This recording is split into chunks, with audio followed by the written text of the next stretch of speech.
Hello everyone, welcome to my channel. So my name is Sakshi. So today we are going to start the chapter number 2, polynomials of the mathematics subject NCERT. It is a very important chapter for the class 9th students. So today we are just going to discuss the introduction of this chapter. Let's start with the introduction of this chapter. So here we have to firstly know the basic terms and definitions. हमें कुछ basic terms और definitions को जानना चाहिए introduction में कि basic terms और definitions इस चैप्टर में क्या है. ओके, सो हमारा जो first basic term and definition आता है, वैसे तो हमें चैप्टर का पॉलिनोमियल जो वर्ड है उसका मीनिंग समझना चाहिए सबसे पहले, बट पॉलिनोमियल को बहुत अच्छी तरह से समझने के लिए आपको कुछ 4 to 5 टर्म्स और पहले याद होनी चाहिए, पहले आपको समझी होनी चाहिए, फिर ही आपको पॉलिनोमियल अच्छी तरह समझ आएगा. सो पहला हमारा जो टर्म है वो है कांस्टेंट, कि एक कांस्टेंट होता क्या है. ठीक है, मैंने यहाँ पर शॉर्ट फॉर्म में लिखा है फिक्स्ड वैल्यू. कांस्टेंट मतलब वैसा अमाउंट जिसकी एक फिक्स्ड वैल्यू हो, वैसा नंबर या वैसा वेरिएबल जिसकी एक फिक्स्ड वैल्यू हो, जिसकी वैल्यू हम चेंज नहीं कर सकते हैं. ठीक है, इसके एग्जांपल्स हैं 1 2 3 एनी नंबर. ठीक है, 1 2 3 4 एंड सो ऑन. जितने भी नेचुरल नंबर हैं सब कांस्टेंट में इंक्लूड होते हैं, क्योंकि इनकी जो वैल्यूज़ हैं वो फिक्स्ड हैं, कि हम 1 को 2 नहीं बोल सकते, 2 को 3 नहीं बोल सकते हैं, इनकी वैल्यू फिक्स्ड है. That's why we are calling them constant. Okay, मैं आपको एक एग्जांपल, रियल लाइफ एग्जांपल देती हूँ. सपोज हमारे एग्जाम में एक क्वेश्चन आया कि हमें वेट गिवन है शुगर का 2 kg. ओके, वेट गिवन है हमें शुगर का 2 kg. तो क्या हम खुद अपने आप से एज्यूम करके उसको 3 kg कन्वर्ट कर देंगे? नहीं कर सकते हैं. जो 2 kg है वो फिक्स्ड है, तो वैसे ही जो वैल्यूज़ फिक्स्ड होती हैं उनको हम कांस्टेंट बोलते हैं. आई होप आपको कांस्टेंट की डेफिनेशन समझ आ गई होगी. सो नेक्स्ट हमारे पास आता है वेरिएबल. अब पता होना चाहिए कि वेरिएबल क्या होता है. ओके, सो जो वेरिएबल होता है वो अल्फ़ाबेटिकल पार्ट होता है एक एक्सप्रेशन का. तो alphabetical part in the sense कि A B C D so on XYZ तक. ठीक है, तो वेरिएबल जो होता है वो एक अल्फ़ाबेटिकल पार्ट होता है एक किसी भी एक्सप्रेशन का. जैसे कि मैंने एग्जांपल्स आपको पहले ही बता दी, A B C D and so on XYZ तक. और एक और, अगर आपको दोनों में डिफरेंस याद रखना है अच्छी तरह, तो आप एक चीज़ और याद कर सकते हो कि जो कांस्टेंट होता है वो फिक्स्ड वैल्यू होती है, बट जो वेरिएबल होता है वो फिक्स्ड वैल्यू नहीं होती है. ठीक है, constant fixed value, variable not fixed value. और इसको हम अल्फ़ाबेटिकल पार्ट्स भी बोलते हैं, कि जो क्वेश्चन टू क्वेश्चन चेंज हो. जैसे कि हमारे पास आती हैं एक्सप्रेशंस आते हैं, उसमें हमें पॉलिनोमियल या किसी भी सेंटेंस की वैल्यू फाइंड करनी होती है. उसमें अगर एक्स वेरिएबल गिवन है तो हम उसमें किसी भी कोई भी एक्स की वैल्यू पुट करके कोई भी आंसर निकाल सकते हैं. तो मतलब वो क्वेश्चन टू क्वेश्चन एक्स की वैल्यू या किसी भी वेरिएबल की वैल्यू चेंज हो रही है, तो उसकी वैल्यू फिक्स नहीं है, इसलिए हम उसको वेरिएबल बोलते हैं. वेरिएबल मतलब वेरी बीच में आ रहा है ना, वेरी मतलब अलग अलग, तो उसको हम वेरिएबल्स बोलते हैं जिसकी वैल्यू फिक्स नहीं होती है. ठीक है, और उसको हम अल्फ़ाबेटिकल पार्ट्स भी बोलते हैं किसी भी एक्सप्रेशन का. तो अगर आपको ये दोनों टर्म समझ आ गई, कांस्टेंट एंड वेरिएबल, इसके बाद आपको जो हमारी टर्म की डेफिनेशन है वो बहुत ज़्यादा अच्छी तरह समझ आ जाएगी. पहले आपको कांस्टेंट और वेरिएबल की क्लियरिटी करनी पड़ेगी, उसके बाद ही आपको टर्म समझ आ पाएगा कि टर्म एक्चुअल में होता क्या है. ओके, सो बस ये याद रखो कि जो टर्म होता है वो कांस्टेंट इनटू वेरिएबल होता है. मतलब एक कांस्टेंट को एक वेरिएबल के साथ जब हम मल्टीप्लाई करते हैं, उनकी मल्टीप्लिकेशन करते हैं, जो हमारे पास आंसर आता है उसको हम टर्म बोलते थे. ठीक है, तो इसके एग्जाम्पल से समझ लेते हैं अच्छी तरह. जैसे हमारे पास है 2x. ठीक है, 2x में अगर मैं आपको बोलूँ कि कांस्टेंट कौन सा है, तो इसमें कांस्टेंट है 2 और वेरिएबल कौन सा है, इसमें वेरिएबल है x. तो अगर हमने कांस्टेंट इनटू वेरिएबल किया तभी तो जाके हमारे पास एक टर्म बना. Okay, so this is called term. जो कांस्टेंट इनटू वेरिएबल करके आता है उसको हम एक टर्म नाम दे देते हैं. अब सेकंड में देख लेते हैं -10x². इसमें क्या है, इसमें अब हमारे पास कांस्टेंट क्या है, -10.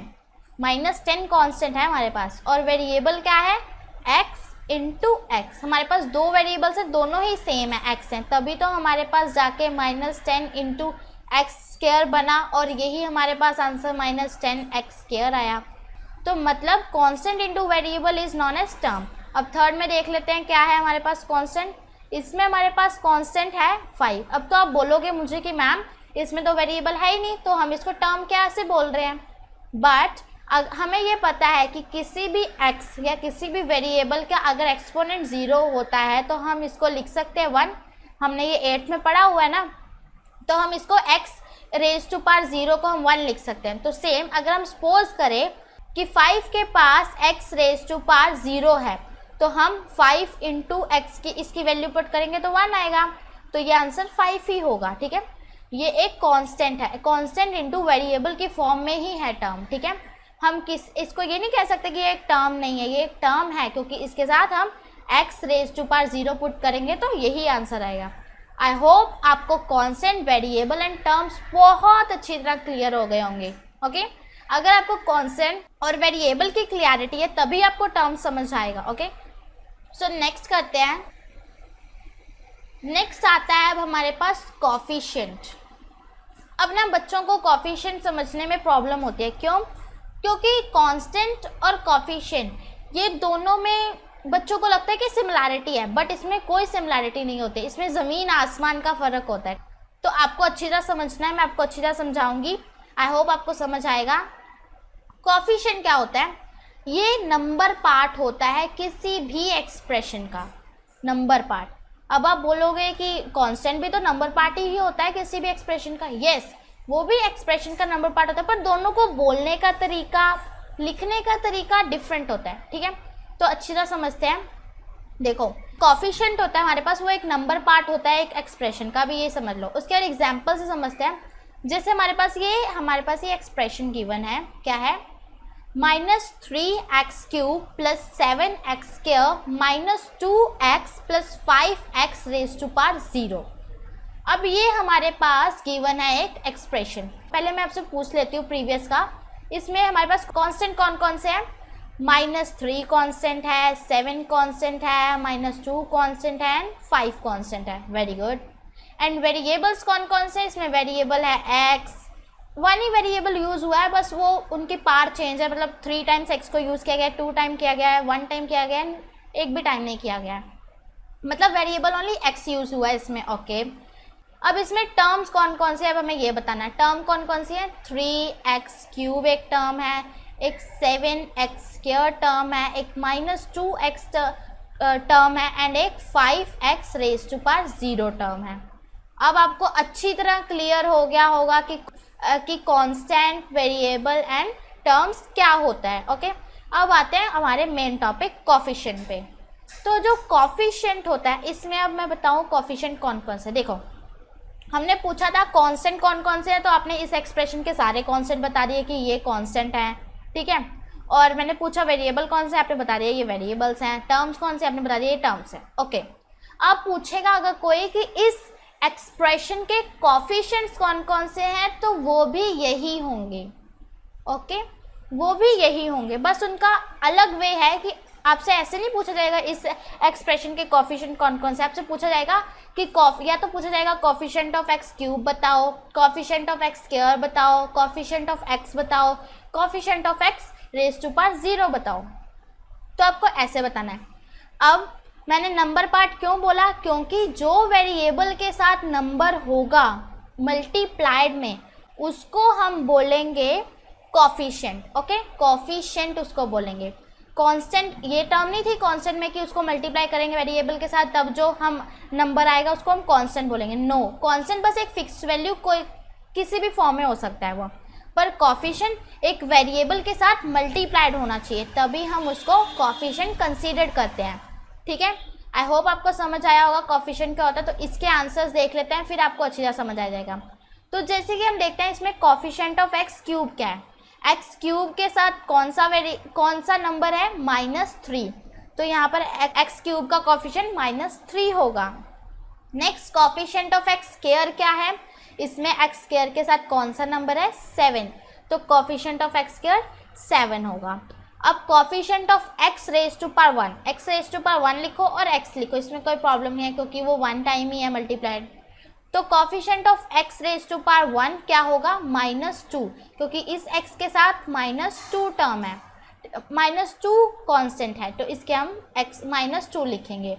Next coefficient of x raise to power 0 क्या होगा, x रेज टू पावर 0 में 5 है हमारे पास नंबर, तो हम इसको कोफिशिएंट 5 होगा। आई होप आपको कोफिशिएंट समझ आ गया होगा। एक और एग्जांपल ले लेते हैं, अगर आपको नहीं समझ आया तो इस एग्जांपल से समझ आ जाएगा। सपोज हमारे पास एग्जांपल है x minus 7x minus 9y square. अब मैं पूछूं कि x का कोफिशिएंट कौन सा, तो आप बोलोगे 7, वेरी गुड। y स्क्वायर का कोफिशिएंट तो -9। आई होप आपको समझ आ गया होगा।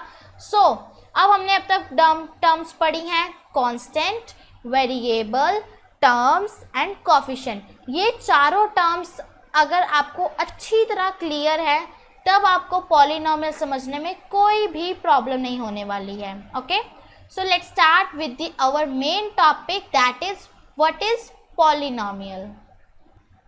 तो पहले हम पॉलिनोमियल की डेफिनेशन देख लेते हैं कि पॉलिनोमियल एक्चुअल में होते क्या है, फिर उसको एग्जाम्पल से अच्छी तरह समझ लेंगे। तो पॉलिनोमियल क्या होता है, ये चेन ऑफ टर्म्स होता है, ठीक है, चेन ऑफ टर्म्स होता है और ये बहुत सारी टर्म्स कंटेन करता है विद मैथमेटिकल ऑपरेशन, ठीक है। चेन ऑफ टर्म्स होता है और इसमें बहुत सारी टर्म्स इंक्लूड होती हैं with mathematical operation. Mathematical operation है जिसमें माइनस होना चाहिए, प्लस होना चाहिए और मल्टीप्लाई होना चाहिए। इन तीनों के अलावा कोई मैथमेटिकल ऑपरेशन नहीं होना चाहिए। ओके, डिवाइड नहीं होगा तब वो पॉलिनोमियल कंसीडर नहीं होगा। ओके, अब हमें समझ आ गई डेफिनेशन, अगर पेपर में आएगा कि व्हाट इज पॉलिनोमियल तो हम ये वही डेफिनेशन लिख देंगे। अब इसको और अच्छी तरह समझते हैं कि पॉलिनोमियल इन एक्चुअल होता क्या है। देखो मैंने क्यों लिखा चेन ऑफ टर्म्स, जैसे कि अगर हम टर्म्स हमें पता चल गया क्या होता है, 3x एक टर्म है, -2y एक टर्म है, ठीक है, +3x² एक टर्म है। तो इन सब टर्म्स को जब हम किसी मैथमेटिकल ऑपरेशन के साथ जोड़कर बनाते हैं उसको हम कहते हैं पॉलिनोमियल्स।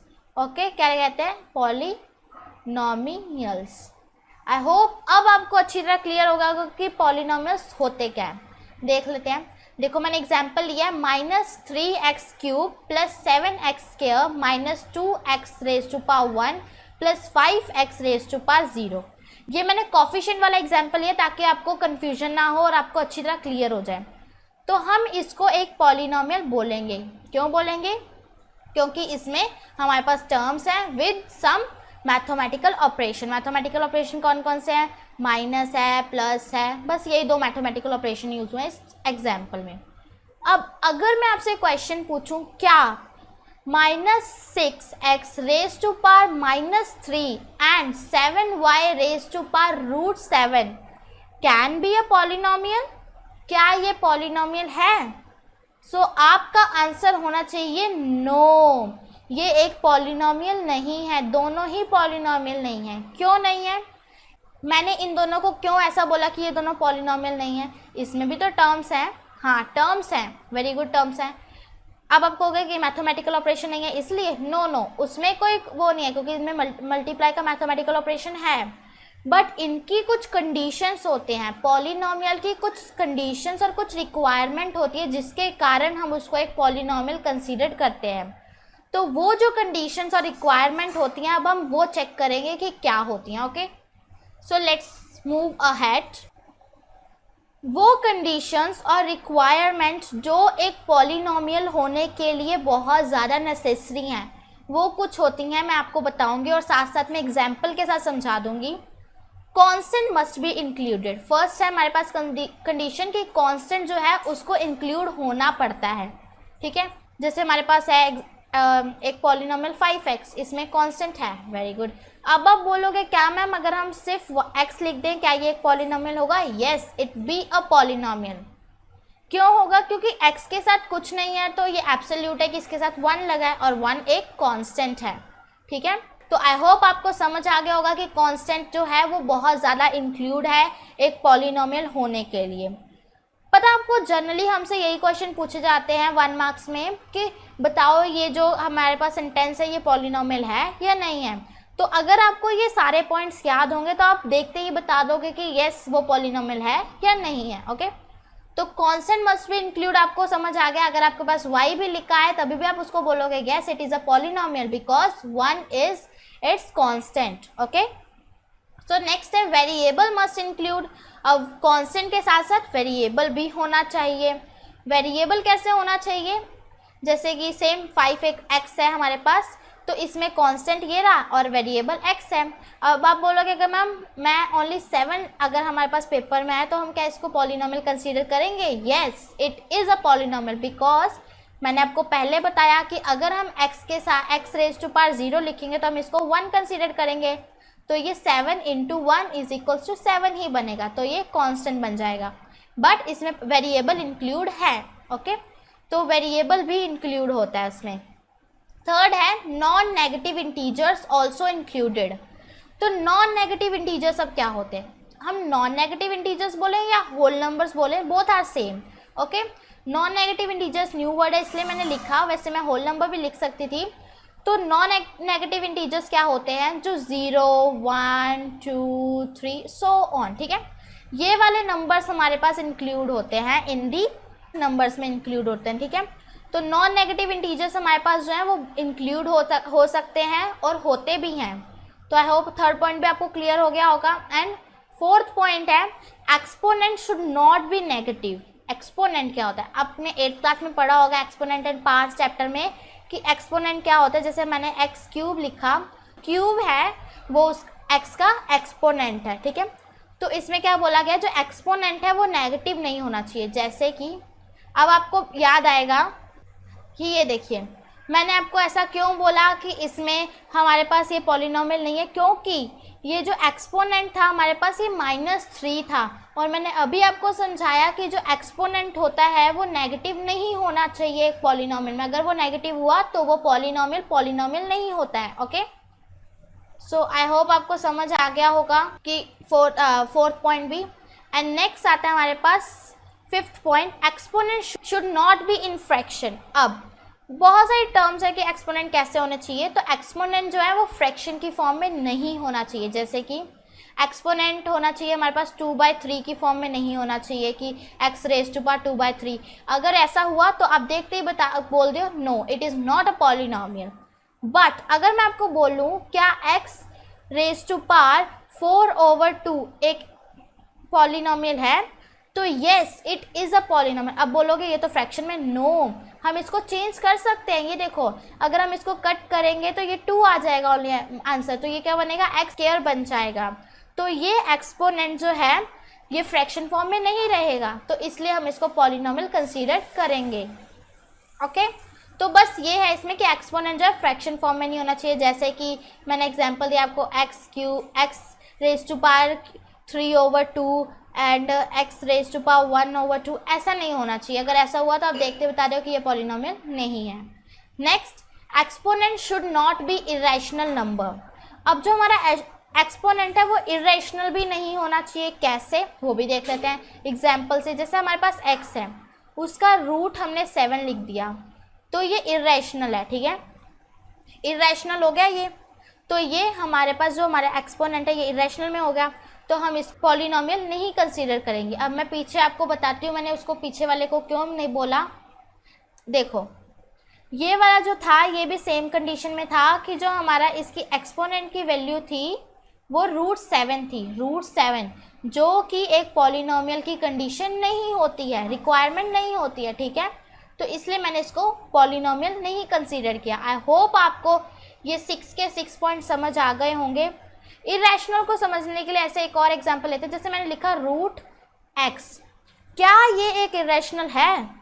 नो, ये भी एक इरेशनल नहीं है, क्योंकि अगर हम इसको सॉल्व करेंगे तो इसकी पावर 1/2 हो जाएगी, फ्रैक्शन में चेंज हो जाएगा, तो ये भी एक इरेशनल नहीं है। ओके, आई होप आपको ये 6 के 6 पॉइंट्स जो हमारे लिए बहुत ज़्यादा नेसेसरी, एक पॉलिनोमियल के लिए बहुत ज़्यादा नेसेसरी हैं, समझ आ गए होंगे। अगर आप इन पॉइंट्स को अच्छी तरह याद करोगे तो आपको 1 मार्क्स 2 मार्क्स वाले क्वेश्चन में जो आते हैं कि tell that this is a polynomial और नॉट, उसमें बिल्कुल प्रॉब्लम नहीं होगी और आपके फुल मार्क्स आएंगे। ओके, सो अब हमारा नेक्स्ट टॉपिक आता है, नेक्स्ट टर्म आती है, नेक्स्ट डेफिनेशन आता है degree of the polynomial. Degree of the polynomial क्या होता है? अब आपको ये समझना बहुत ज़्यादा इम्पॉर्टेंट है कि डिग्री ऑफ द पॉलिनोमियल क्या होता है। डिग्री मतलब हाईएस्ट पावर, बस ये याद रखो। Okay, highest power of the polynomial. कोई भी हमें एक्सप्रेशन गिवन है, कोई भी हमें पॉलिनोमियल गिवन है, उसकी जो सबसे बड़ी पावर होगी उसको हम बोलते हैं डिग्री ऑफ द पॉलिनोमियल। अब आप एक चीज़ याद रखो कि यहाँ पर जो डिग्री होनी चाहिए हाईएस्ट, वो एक वेरिएबल की हाईएस्ट डिग्री होनी चाहिए। किसी भी कांस्टेंट नंबर की अगर हाईएस्ट डिग्री होगी तो हम उसको कंसीडर नहीं करेंगे, ठीक है। मैं आपको बाद में एग्जांपल से समझाती हूँ। पहले हमने जो ये एग्जांपल्स लिए हैं 4, इसके देख लेते हैं तो हमें डिग्री समझ आ जाएगी क्या होता है। जैसे हमारे पास ये एग्जांपल है 2x² + 5x³ + x raise to power 4। अब इसमें सबसे बड़ी पावर कौन सी है? 2 है? नो। 3 है? नो। 4 है, ठीक है। तो सबसे बड़ी पावर 4 हो गई। तो हमारा जो डिग्री है इस पॉलिनोमियल का वो क्या हुआ? 4। अब इसमें देख लेते हैं, इसमें भी सबसे बड़ी पावर कौन सी है? 6 है। तो हमारा डिग्री क्या हुआ इस पॉलिनोमियल का? 6। अब इसमें देखते हैं थर्ड में 3y² + 5y raise to power 4 - 9y raise to power 7। इसमें सबसे बड़ी पावर कौन सी है? 7। तो ये हमारा 7 हो जाएगा डिग्री। इसमें 15। आई होप आपको डिग्री ऑफ द पॉलिनोमियल समझ आ गया होगा। अब जो मैंने आपको बोला था कि जो वेरिएबल की डिग्री होनी चाहिए वो तभी हम कंसीडर करेंगे, उसका एग्जाम्पल लेकर समझाती हूँ मैं आपको। जैसे मैंने एग्जाम्पल लिया x³ - 10 रेज़ टू पावर 24। तो अब क्या आप बोलोगे इसमें डिग्री कौन सी है सबसे बड़ी? तो क्या आप 24 लिख दोगे? अगर आप 24 लिख कर आए तो ये बिल्कुल रॉन्ग होगा। क्यों रॉन्ग होगा? क्योंकि मैंने आपको कहा जो हाईएस्ट पावर होनी चाहिए वो सिर्फ एक वेरिएबल की ही होनी चाहिए। अगर कांस्टेंट की हुई तो हम उसको कंसीडर नहीं करते हैं डिग्री में। तो इसमें आपकी डिग्री क्या होगी? 3 होगी। अब डिग्री को अच्छी तरह से समझने के बाद हम देख लेते हैं कि अगला टॉपिक कौन सा है हमारा, या अगली टर्म एंड कंडीशन कौन सी है। तो अगला टॉपिक है हमारे पास क्लासिफिकेशन ऑफ पॉलिनोमियल्स की। जो पॉलिनोमियल्स हैं हमने उसको किस किस बेसिस पर या किस किस कैटेगरी में डिवाइड किया है या क्लासीफाई किया है, अब हम वो देख लेते हैं। ओके, सो हमने पॉलिनोमियल्स को 2 बेसिस, 2 टाइप्स और 2 कैटेगरीज में डिवाइड किया हुआ है। तो जो फर्स्ट कैटेगरी हमारी है वो on the basis of terms, ठीक है, मतलब टर्म्स के बेसिस पे हमने एक तो उसको क्लासीफाई किया, दूसरी है on the basis of degree. अब आपको टर्म्स तो पता होंगी, मैंने आपको समझा दिया, और डिग्री भी आपको पता है। अब देख लेते हैं इन दोनों बेसिस पर कितने कितने हमने सब पार्ट्स किए हुए हैं। तो ये मेनली आपको 2 क्लासिफिकेशन याद है, on the basis of terms and on the basis of degree. अब इनके इंटरनल पार्ट्स कौन कौन से हैं वो हम 1 बाय 1 देखते हैं। सो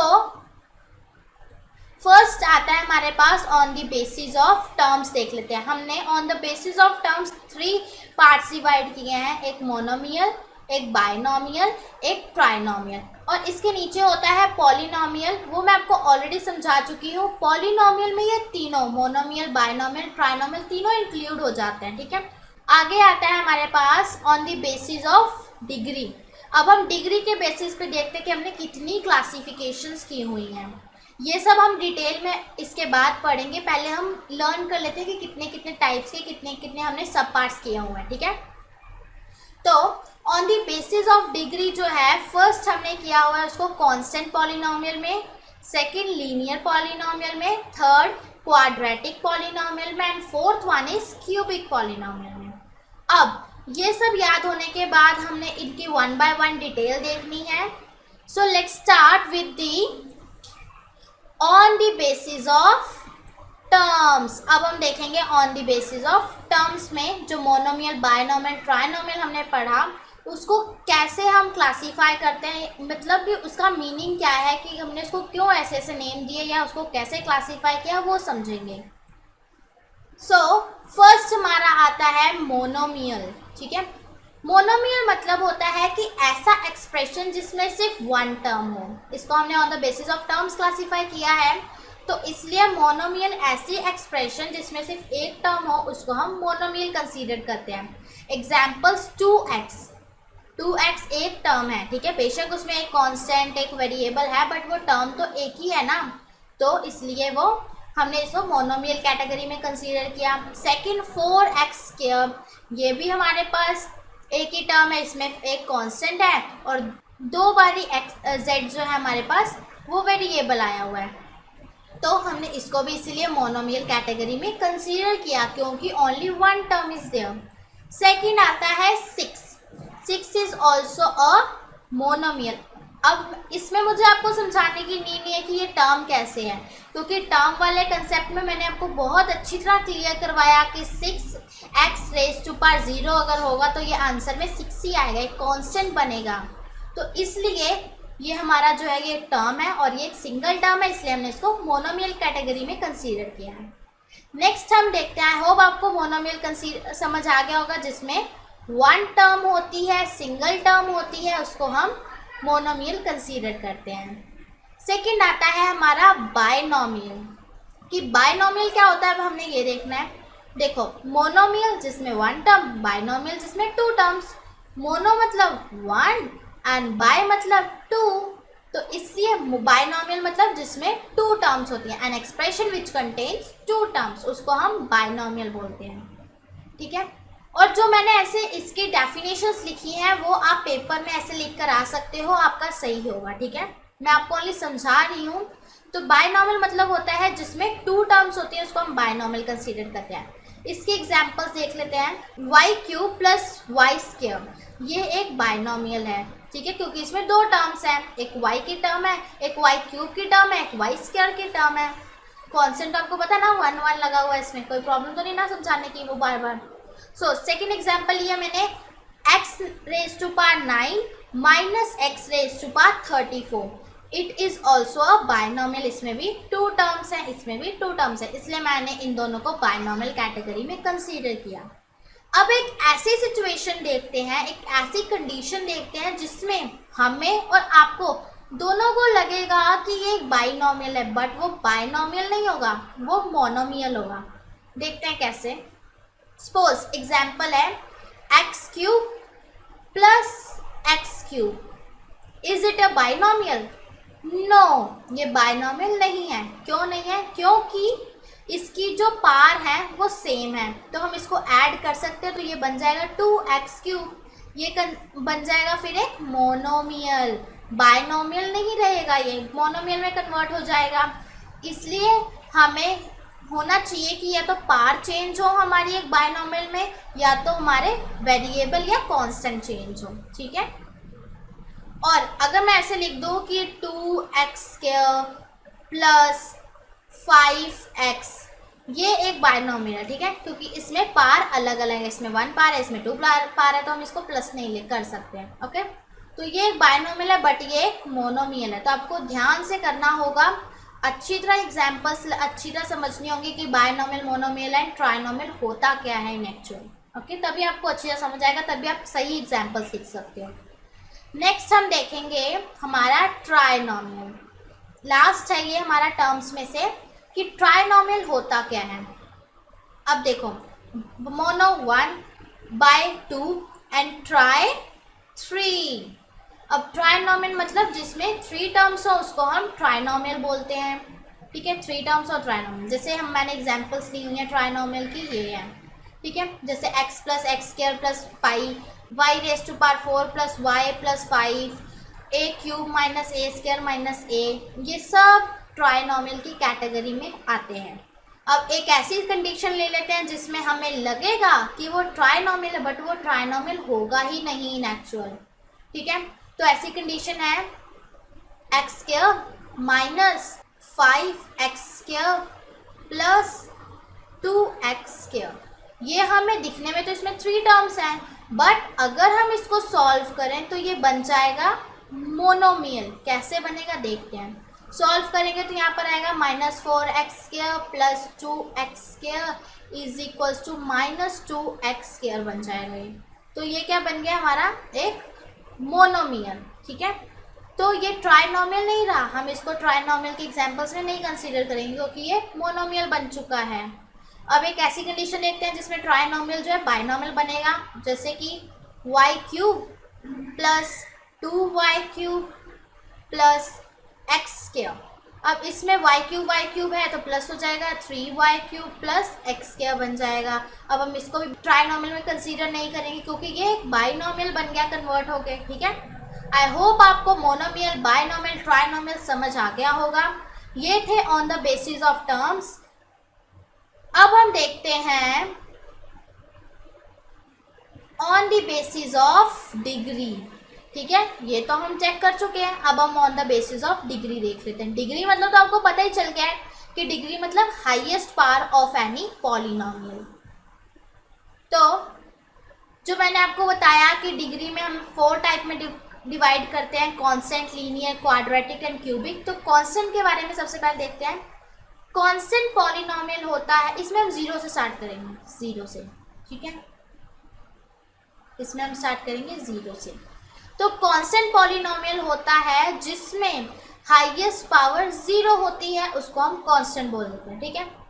कांस्टेंट पॉलिनोमियल बोलते हैं जिसमें हाईएस्ट पावर 0 होती है। एग्जांपल 5, 9, 16, कोई भी नेचुरल नंबर लोगे आप तो वो एक कांस्टेंट पॉलिनोमियल होगा जिसमें 0 होगी हाईएस्ट पावर। क्यों होगी? क्योंकि देख लेते हैं, मैंने आपको डायरेक्ट बोला है कि अगर कोई कांस्टेंट नंबर है तो उसका हम x रेज़ टू पावर 0 लगा सकते हैं तो ये 1 बच जाएगा, है ना। तो पावर तो 0 ही है हाईएस्ट। सेम इसमें भी यही कंडीशन होगी, इसमें भी यही कंडीशन होगी। अब मैंने आपको ऐसे अच्छी तरह समझाने के लिए लिख लिया है 20x रेज़ टू पावर 0, तो क्या होगा, ये सेम बन जाएगा, ये इसमें कन्वर्ट हो जाएगा, 20 × 1 बन जाएगा तो ये 20 बन जाएगा। तो ये कांस्टेंट पॉलिनोमियल हो गया। बाद में कांस्टेंट आ गया तो इसलिए कांस्टेंट पॉलिनोमियल हो गया। तो कांस्टेंट पॉलिनोमियल ऐसे पॉलिनोमियल्स होते हैं जिसमें हाईएस्ट पावर 0 होती है, उसको हम कांस्टेंट पॉलिनोमियल बोलते हैं। नेक्स्ट आता है लीनियर पॉलिनोमियल, ठीक है। नेक्स्ट आता है लीनियर पॉलिनोमियल। अब देखो, कांस्टेंट जिसमें 0 हो, लीनियर जिसमें 1 हाईएस्ट पावर हो, क्वाड्रेटिक जिसमें 2 हाईएस्ट पावर हो, एंड क्यूबिक के तो नेम से ही पता चल रहा है जिसमें 3 हाईएस्ट पावर हो। तो ये 4 क्लासिफिकेशन है और ये लाइन वाइज ही इनकी पावर बढ़ती जाएंगी और आपको इसमें कोई टेंशन लेने की नहीं है कि मुझे याद होगा कि नहीं, ठीक है। तो लीनियर मतलब जिसमें हाईएस्ट पावर 1 हो, उसको हम लीनियर बोलते हैं, ओके। जैसे कि ये है हमारे पास एग्जाम्पल 3x के x की कोई पावर नहीं है तो 1 है, ठीक है। तो 3x 1 हाईएस्ट पावर है।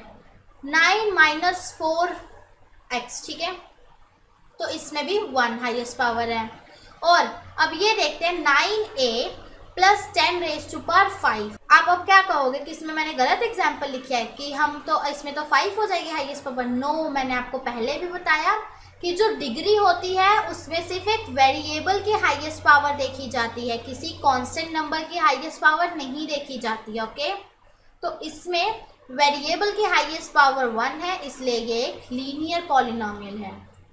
इसमें भी 1 है एंड इसमें भी 1 है, 8 नहीं है। क्यों? क्योंकि वेरिएबल की देखी जाएगी। 5 is a constant, okay. I hope आपको कांस्टेंट और लीनियर पॉलिनोमियल समझ आ गया होगा। आगे करते हैं हम क्वाड्रेटिक पॉलिनोमियल से।